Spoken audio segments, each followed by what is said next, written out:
Peuple de Dieu, chers internautes, je vous salue dans le précieux nom du Seigneur et Sauveur Jésus-Christ. Aujourd'hui, par la grâce de Dieu, nous allons réfléchir dans Luc chapitre 10, versets 25 à 37. Luc chapitre 10, versets 25 à 37, et j'en fais la lecture.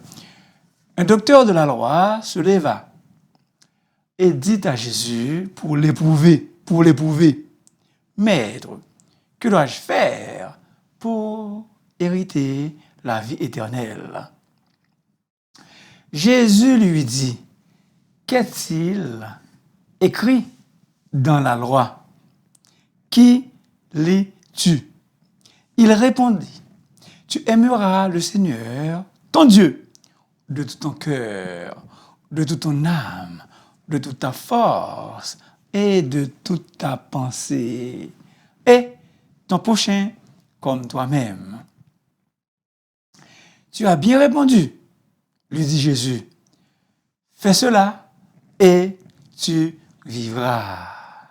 Mais lui, voulant se justifier, dit à Jésus, qui est mon prochain? Jésus reprit la parole et dit, un homme descendait de Jérusalem à Jéricho. Il tomba au milieu des brigands qui le dépouillèrent, le chargèrent de coups et s'en allèrent, le laissant à demi-mort. Un sacrificateur qui, par hasard, descendait par le même chemin, ayant vu cet homme, passa outre. Un lévite qui arriva aussi dans ce lieu, l'ayant vu, passa outre. Mais un Samaritain qui voyageait, étant venu là, fut ému de compassion lorsqu'il le vit. Il s'approcha et banda ses plaies en y versant de l'huile et du vin. Puis, il le mit sur sa propre monture, le conduisit à une hôtellerie et prit soin de lui.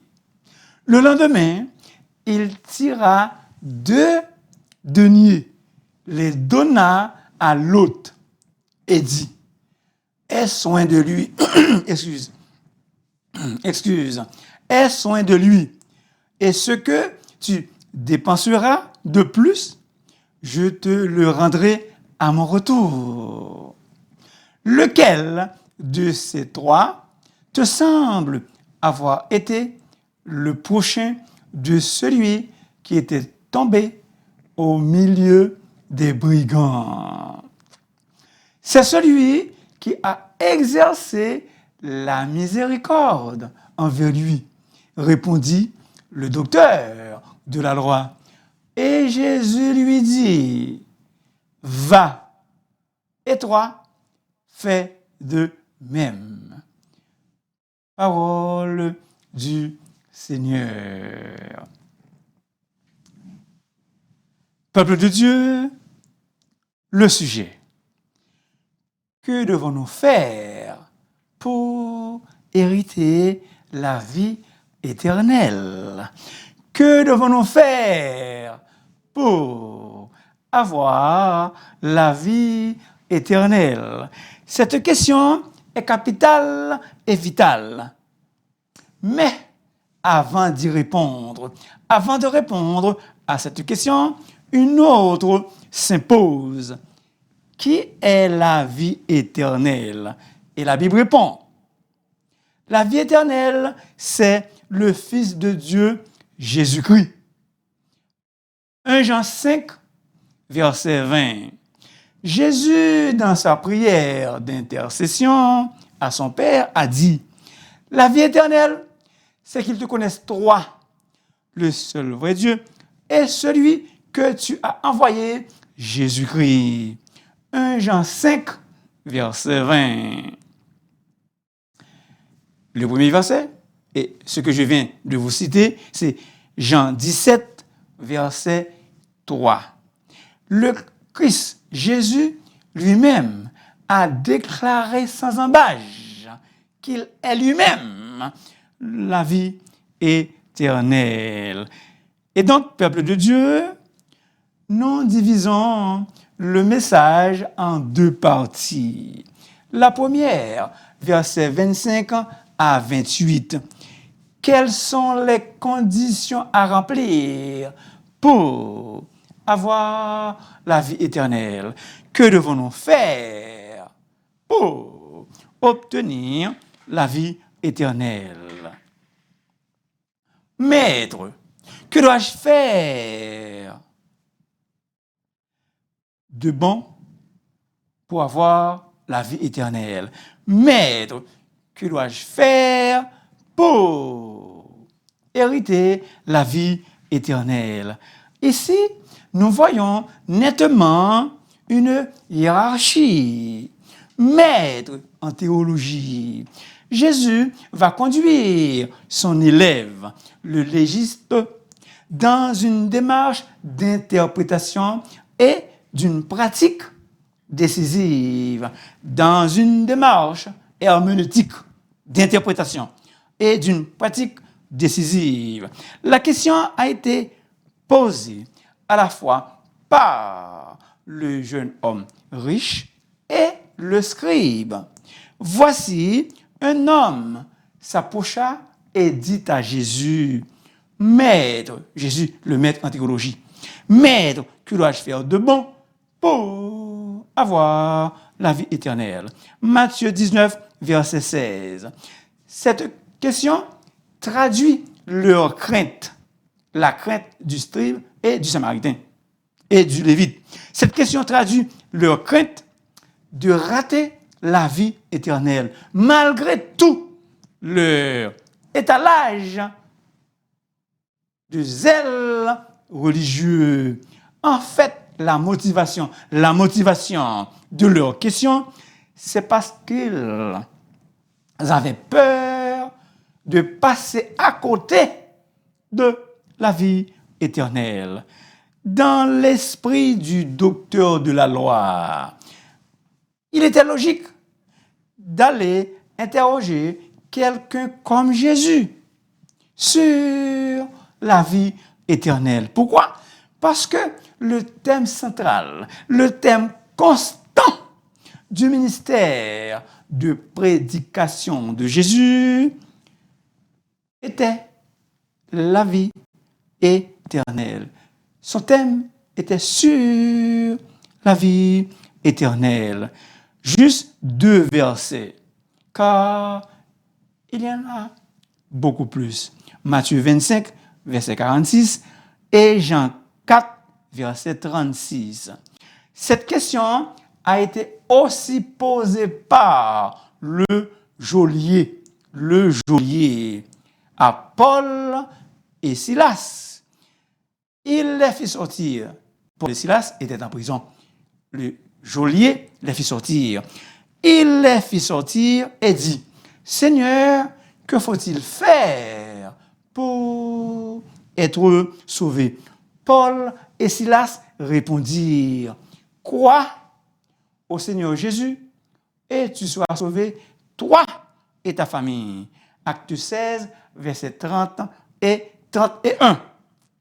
La foi au Seigneur Jésus, c'est la seule condition du salut. En dehors de Jésus, il n'y a point de salut. Comment être sauvé? On est sauvé par le nom de Jésus. On est sauvé par le nom de Jésus. Il n'y a de salut en aucun autre, car il n'y a sous le ciel aucun autre nom qui a été donné parmi les hommes par lequel il nous faille d'être sauvés. Acte 4, verset 16. Hello, peuple de Dieu. Hello, chers internautes. Est-ce que vous êtes là? Hein? C'est en Jésus seul que se trouve le salut. En lui seul, Jésus, se trouve le salut. Dans le monde entier, Dieu n'a jamais donné le nom d'aucun autre homme par lequel nous devions être sauvés. Traduction semeur. Elle enfantera un fils et tu lui donneras le nom de Jésus.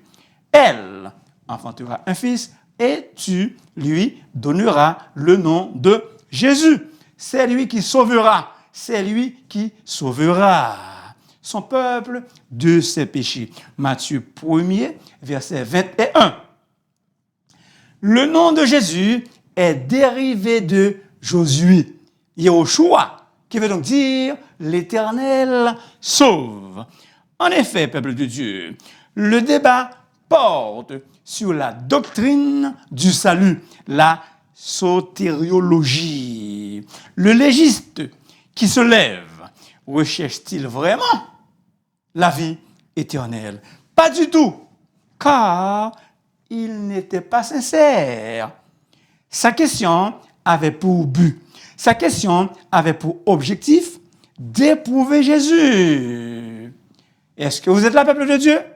La concentration, l'enjeu, le sérieux de ce débat est accès à la vie éternelle.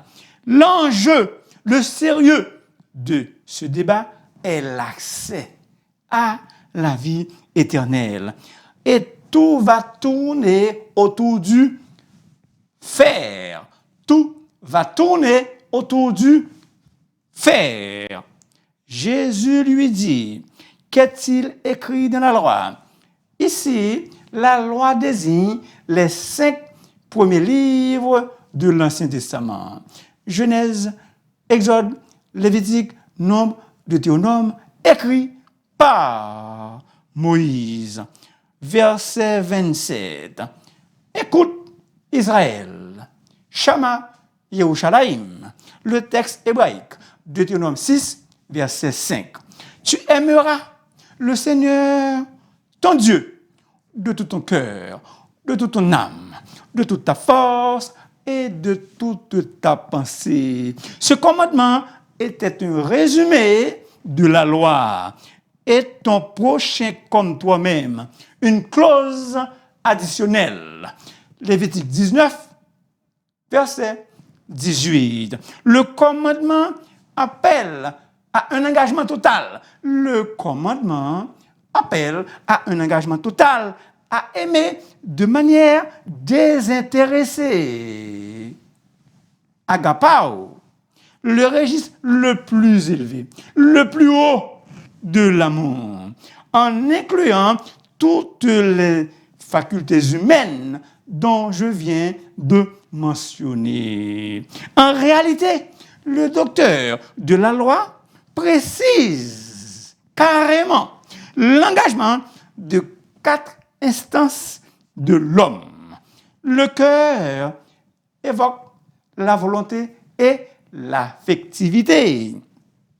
L'âme, la vitalité consciente et la sensibilité spirituelle, la force, l'énergie personnelle, la pensée et donc l'intelligence. Dieu attend de ceux qu'il aime tendrement.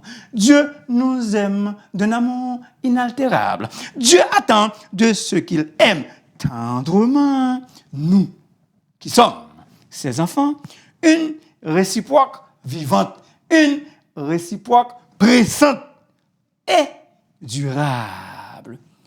La réponse du scribe satisfait le maître, Jésus, le grand maître en théologie.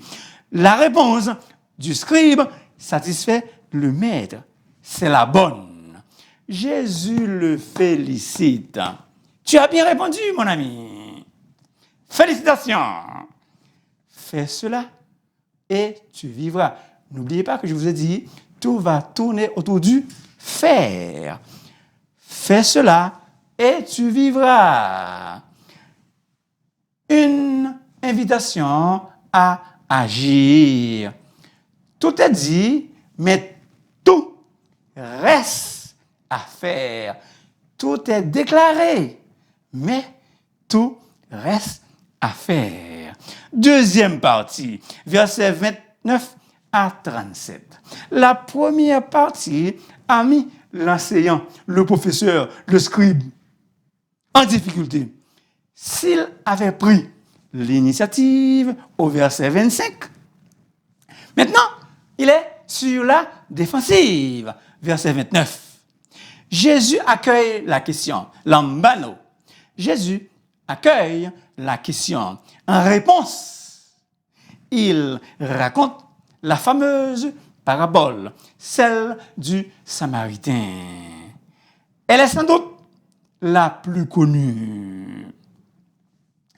Cette histoire est largement utilisée pour enseigner l'importance d'aider ceux qui se trouvent dans le besoin, ceux qui sont dans le besoin. D'ailleurs, l'expression « bon samaritain » est devenue un proverbe pour évoquer ceux qui font preuve d'un dévouement inhabituel et sacrificiel pour les autres. Un homme descendait de Jérusalem à Jéricho. Par la grâce de Dieu, nous avons été dans cette place. Cet homme, il tomba au milieu des brigands qui le dépouillèrent, le chargèrent de coups, le laissant à demi-mort. La situation de cet homme était désespérée. Abandonné sur une route déserte, abandonné sur une route désertique, cette situation critique nécessite des soins médicaux immédiats. On aurait pu penser, on aurait s'attendre à ce que Jésus fasse du Samaritain. Plus précisément, il faut dire, on aurait pu s'attendre que Jésus fasse du sacrificateur ou du lévite le héros du récit. Mais non, il refuse de le faire pour montrer l'échec des autorités religieuses. Jésus, il décide carrément, il décide résolument de faire d'un Samaritain désintéressé le héros de cette histoire. C'est lui que Jésus cite comme modèle à suivre. C'est le Samaritain que Jésus cite comme modèle à suivre. Il y avait entre ces deux peuples, juifs et samaritains, une hostilité irrémédiable. Ils sont des ennemis jurés. Ils sont des ennemis jurés depuis des siècles. Et là, peuple de Dieu, un juif bien portant rejetterait avec indignation, carrément, l'offre d'un verre d'eau de la part d'un Samaritain. Le fait que le sacrificateur juif et le lévite ne se soient pas soucieux de leurs compatriotes en piteux état, mais qu'un Samaritain le fit, cela est très étonnant. Ému de compassion, ce Samaritain surmonta son animosité religieuse et raciale. Et donc, il traita le juif convenablement. Il traita le juif politiquement correct. Versets 31 et 32. Le prêtre a sans doute achevé son service et il rentre chez lui. Au lieu d'exercer l'amour du prochain zéro. Il néglige la miséricorde. Il en va de même du Lévite. Ils sont tous deux fermés leurs yeux et passa sans s'arrêter. Ils ont tous deux fermé leurs yeux et ont passé sans s'arrêter. Par contre, le Samaritain comprend la situation. Il s'approche du blessé, souffre avec lui et il entreprend les démarches nécessaires qui soulageront le juif. Le verset 33. Mais un Samaritain qui voyageait étant venu, fut ému de compassion lorsqu'il le vit. Normalement, le prêtre et le lévite auraient dû prêcher par l'exemple, mais ils n'ont pas fait cela. Ils n'ont rien fait. C'est le Samaritain qui a aimé son prochain comme lui-même. Et le Samaritain, il a montré l'exemple de ce qu'il faut faire pour hériter le royaume de Dieu. Bien-aimé, notre Seigneur Jésus est compatissant et actif. Compatissant et actif. Compassion, action, action charitable. Nous sommes appelés par notre foi et notre pratique à poursuivre les gestes de charité et bienfaisance de notre Seigneur Jésus envers nos prochains. Veux-tu savoir, ô homme vain, que la foi sans les œuvres est inutile, comme le corps sans esprit est mort, de même, la foi sans les œuvres est morte. Et quand bien même, j'aurai la foi jusqu'à transporter les montagnes, sans l'amour, je ne serai rien. 1 Corinthiens 13, verset 2. Les premiers soins du Samaritain sont au nombre de 3. Penser, transporter, héberger. Penser, transporter, héberger. Banda ses plaies.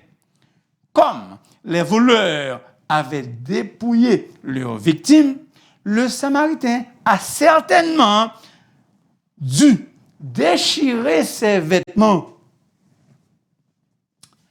Peuple de Dieu, déchirer ses vêtements de rechange pour faire les bandages, versant de l'huile et du vin sur les blessures, servait à les désinfecter. De là, les désinfecter et conduire à la guérison. Il le mit sur sa propre monture, hébergé, le conduit dans une hôtellerie. Verset 34. C'était des soins généreux, abondants, tout à fait inattendus de la part d'un ennemi, de la part de quelqu'un qui était vraiment un ennemi. Jésus nous demande d'aimer nos ennemis, chose qui n'est pas facile. Mais moi, je vous dis, aimez vos ennemis, bénissez ceux qui vous maudissent, faites du bien à ceux qui vous persécutent et faites du bien à ceux qui vous haïssent et priez pour ceux qui vous persécutent. Chèque en blanc. Ce que tu dépenseras de plus, je te le rendrai à mon retour. À vrai dire, le Samaritain lui signe un chèque en blanc. Ce que Jésus veut faire ressortir, c'est que ce prêtre qui connaissait les exigences de la loi aurait dû s'arrêter pour secourir ce blessé. Verset 35. Aie soin de lui. Le Samaritain a fait sa part. Aie soin de lui. Le Samaritain a fait sa part. Maintenant, il transmet le flambeau à d'autres, plus précisément à l'aubergiste. Bien-aimés, avions-nous fait notre part à ceux qui se trouvaient dans le besoin? Vous et moi, avions-nous fait notre part envers ceux qui se trouvaient dans le besoin? Lequel de ces trois te semble avoir été le prochain de celui qui était tombé au milieu des brigands? Qui est mon prochain? En grec, comme en français. Un prochain, c'est littéralement un être proche. Il s'agit donc d'un terme relationnel.